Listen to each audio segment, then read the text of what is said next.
Okey, boleh.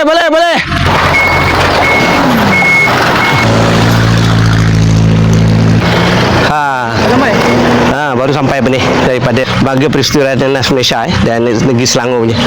Okey, benih ni daripada Johor. Alhamdulillah, kita tengok macam mana kondisi dia. Pulau Balakin. Aku cakap sabar benam. Sabar benam. Oh. 30? 30. Okey, baik.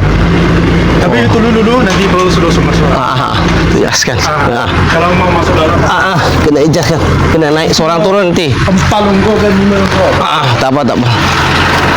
Kita adjust je dulu. You matikan dulu lah you punya kereta lori. Apa asap. Kira. Dia ada galain belakang tengah. Ada galain.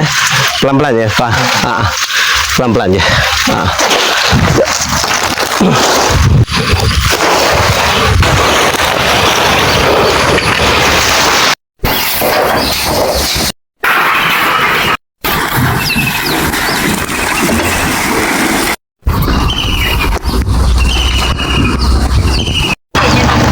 Allah, macam ini lah. Apa lagi nak ramai ni.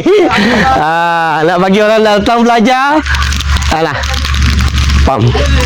Daripada bulan 12 tadi. Lepas tu daripada pokok buang Memang sampah banyak lah. Memang pokok ada. Kita kamera kena semua komplit lah. clear semua pelik. Dia. Sebelum ni tapak apa ni? Ini sawit. Sawit lah. Itu ratakan apa semua. Lepas ni memang dia cepat dia ambil memang nak buat dinas ke macam mana? Memang dia memang nak buat dinas lah semua ni. Ini sebab pisang ni benih tak ada, tak cukup. Tanam dulu. Kira ni dia sewa dia dapat sewa dengan dia lah. Sewa ni. Selama ini kalau ikut Saya nak shop kan? Jalan Paring 4. Jalan Paring 4. Ini Paring 6 ni lah. Ni Bendang ni sana balik. Tapi jauh sana. Keluar sana balik. Apa? Macin? Kalau kawasan Pak Din seorang aja. Syafiqah, good luck. You are Iron Lady. InsyaAllah berjaya. Berjaya sama dengan Pak Din. Sikit. Okay, bye. Okay, bye. Ada monitor di belakang dia. Nak ajar dia. Dia kena Bye.